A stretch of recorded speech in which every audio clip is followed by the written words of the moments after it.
Insellmilkom programm fuq tema xejn feliċi llum kif se nkunu qegħdin nitkellmu dwar it-traffikar ta' persuni b'mod illegali, traffikar illi laħaq il-qofol tiegħu fil-baħar Mediterran, qofol traġiku, qofol ta' swit il-qalb. Naraw.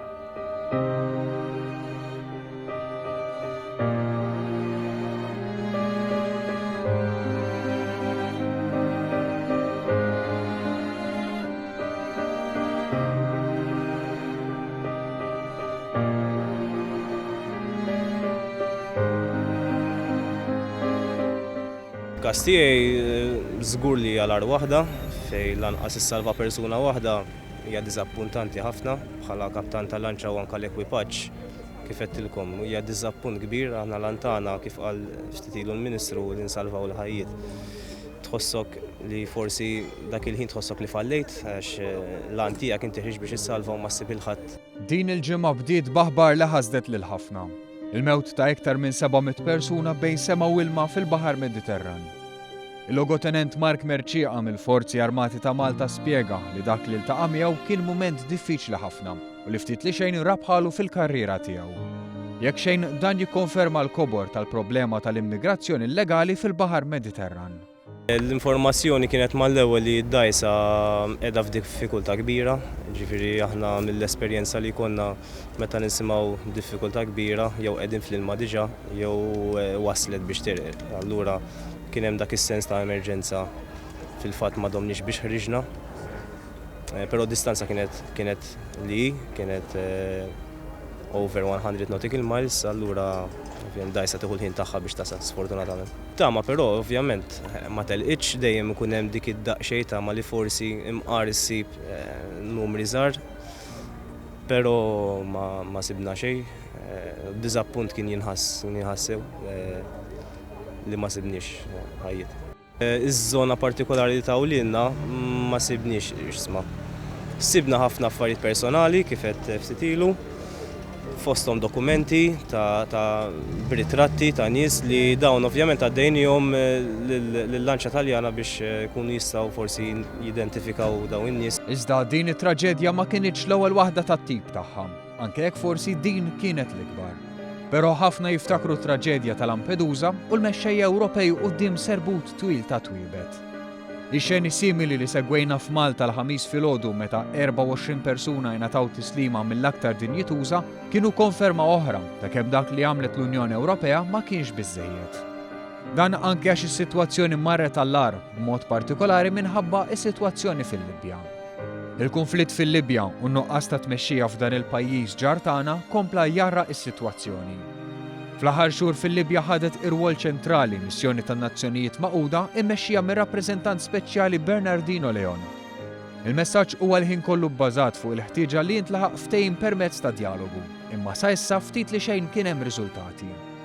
Dan ma jfissirx li l-Unjoni Ewropea fl-aħħar snin m'għamlet xejn, għalkemm żgur mhux biżżejjed u dak meħtieġ.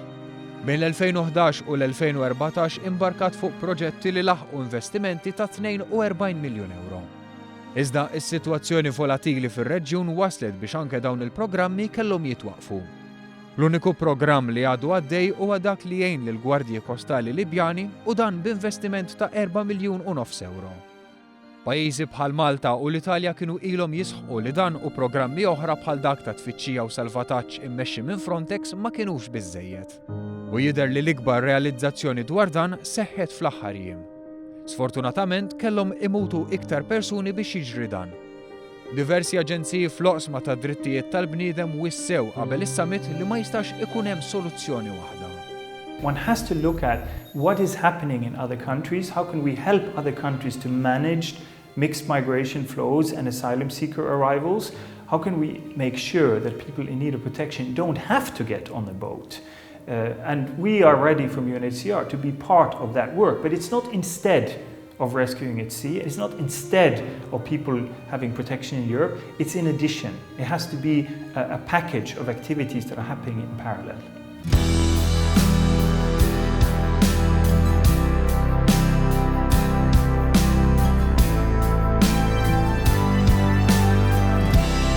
Qabel daħal għas-summit straordinarju, il-Prim Ministru Joseph Muscat kien ċar ħafna dwar x'istenna minnu. Mal-ġurnalisti tkellem b'kawtela u realizmu. Attitudni differenti ħafna minn ta' mexxejja oħra li fil-passat tkellmu dwar affarijiet simboliċi bħala l-ikbar kisbiet biex imbagħad baqgħu massar fuqat. Dak li jista' joħroġ minnhom fil-verità hija jekk ikun hemm statement ċar politiku ta' resolve illi tgħin lil pajjiżi li jridu jieħdu azzjoni, idealment tkun koordinata internazzjonalment biex jieħdu azzjoni kontra traffikanti illi qegħdin imexxu dan iċ-ċirku. Prime Minister, do you think it's too risky now to go in any military action against these smugglers? Do you think it's too risky, especially taking into consider what's happening in Libya? It's more risky if nothing is done, really, at the end of the day. Do you feel like the rest of the EU has let you down? You're struggling on your own in the Mediterranean. Do you think they should be doing more? It's letting human beings down. Wara laqgħa ta' iktar minn 5 sigħat kien hemm numru ta' konklużjonijiet. Ħafna minnhom diġà smajna dwarhom qabel, imma b'summit straordinarju il-mexxejja uraw ftit iktar rieda li lesti jindirizzaw il-problema. Iktar minn kollox l-atmosfera ta' wara s-summit kienet waħda ta' realizzazzjoni. Il-mexxejja kienu konxi wkoll ta' kemm baqa' iktar xi jsir. Today we discussed the dramatic situation in the Mediterranean at the highest political level. Saving the lives of innocent people is the #1 priority for us, but saving lives is not just about rescuing people at sea, it is also about stopping the smugglers and addressing illegal migration. Fil-fatt kienet din il-konklużjoni li l-iktar irrimarka dwarha il-Prim Ministru Malti. The notable exception is that there is a very clear political signal that Europe is ready to act on the criminal network that is managing the migration, the illegal migration flows. I say the most crucial point is a signal that is being sent to the criminals that the game has changed and that they don't have a field day any longer, but the international community will be treating them as such. Hija ir-rappreżentantoli għall-affarijiet barranin Federica Mogherini li ngħatat l-inkarigu li tikkoordina din il-ħidma. U Renju Unit u Franza se jfittxu mandat tal-Kunsill tas-Sigurtà tan-Nazzjonijiet Magħquda. Punt pożittiv li ħareġ minn dan is-summit huwa li iktar tard din is-sena f'Malta se jsir summit bejn il-pajjiżi tal-Unjoni Afrikana, dawk tal-Unjoni Ewropea u pajjiżi oħra b'interess dirett fil-kwistjoni tal-immigrazzjoni illegali. There was a suggestion by some member states of holding a special summit on migration between the European Union, the African Union, and a number of other key countries that are being identified as the source of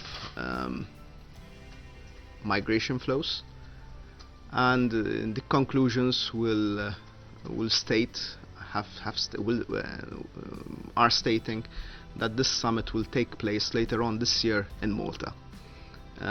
By means of this summit, we believe that we are rediscovering once again our natural vocation as a bridge, trying to get together the different souls of this huge humanitarian crisis, getting together the countries of origin, the countries of transit, key countries, together with the countries of destination. Oqsma oħra li qablu dwarhom il-mexxejja huma r-riżorsi tal-operazzjonijiet li għandhom aġenziji tal-Unjoni Ewropea. Il-budget tal-operazzjoni Triton se titla minn 3 għal 9 miljun euro fix-xahar.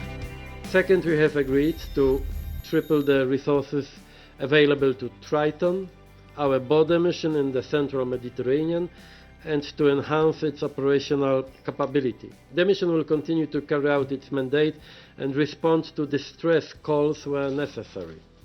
I am happy to announce that leaders have already pledged significantly greater support, including many more vessels, aircraft and experts, and also money. Kif mistenni il-Kunsill qabel dwar il-ħtieġa ta' iktar kooperazzjoni mal-Libja u pajjiżi minn fejn jitilqu l-immigranti. Third, we need to limit irregular migration flows and to discourage people from putting their lives at risk. This means better cooperation with the countries of origin and transit, especially the countries around Libya. Waħda mill-iktar partijiet diffiċli tan-negozjati dejjem tibqa' dik fejn tiffoka fuq il-qsim tar-responsabbiltà u solidarjetà bejn il-pajjiżi membri. Dan għax biex jintlaħaq qbil, kull pajjiż membru irid iċedi biċċa mill-interess nazzjonali. Finally, we will do more on refugee protection. The European Union will help frontline member states under pressure and coordinate the resettlement of more people to Europe on a voluntary basis, and with an option for emergency relocation. For those who do not qualify as refugees, we will operate an effective returns policy.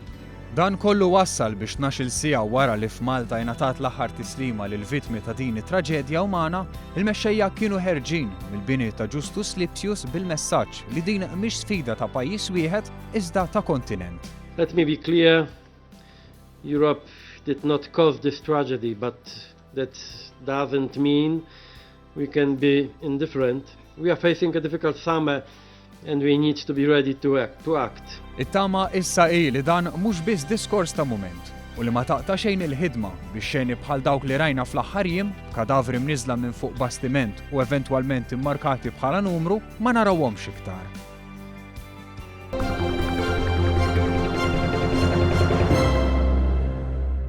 Il-programmi kollha News.Mt li xandarna sa issa tistgħu issibuhom sħaħ fuq iċ-channel tagħna fuq YouTube. Intom ukoll tistgħu tkunu protagonisti gdwulna fuq onenews@one.com.mt. Il-Kamra tal-Aħbarijiet ukoll iżżomm il-paġna tagħha Facebook dejjem aġġornata. Grazzi tal-li kontu magħna, tistgħu taraw ir-repetizzjoni nhar ta' Tnejn u nhar ta' Tlieta wara il-Breakfast Show. Il-kumplament tal-serata tajba.